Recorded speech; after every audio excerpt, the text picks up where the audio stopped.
Any town with 3 rivers needs a lot of bridges. Friends, I'm calling on some bridge makers because there's never been a time when our community, our country, and our world needed bridge makers like right now. There's so many things that we can do to be a bridge maker, but today I just want to teach you a couple things. One is a question that's so important. This question could be the best bridge builder question that we could possibly have. And that's this.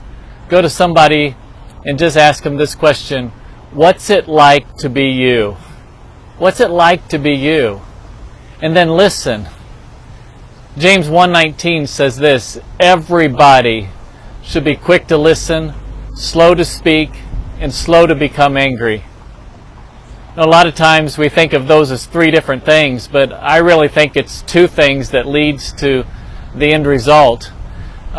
We need to be quick to listen and slow to speak, which in return will make us slow to anger. We so much need people that will listen. My heart's been absolutely sickened by the things that we've experienced as a country in the last month especially, but really for the last 400 years. My heart's been broken. On Sunday I was just asking the Holy Spirit, what's one specific thing that I can do today to be your ambassador, to be the church? I was going through social media and I saw a young man make a post. This is a guy that I'd coached from when he was 10 years old, and his post was filled with just a lot of anger. He's an African American young kid with the just biggest smile and a talker that you'd love to coach. And so I just right there in Facebook put my phone number. I know you're not supposed to do that, but I said, give me a call. And within 1 minute, he gave me a call. And that's the question I asked. Said his name and said, what's it like to be you? And then he just went through so many different experiences. This is a young kid that is exactly the same age as Caleb. They played together.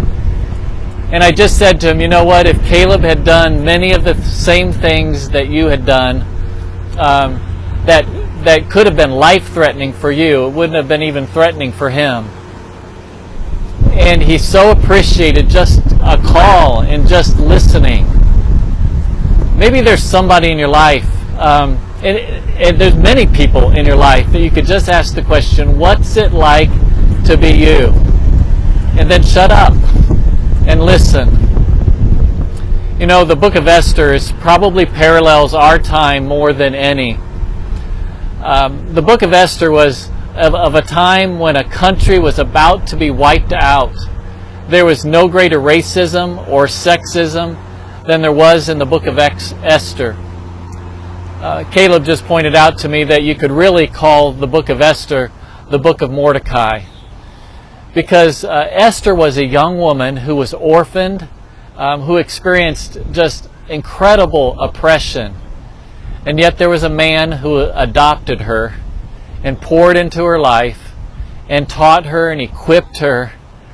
And one day she became a deliverer for her country because somebody poured into a young person.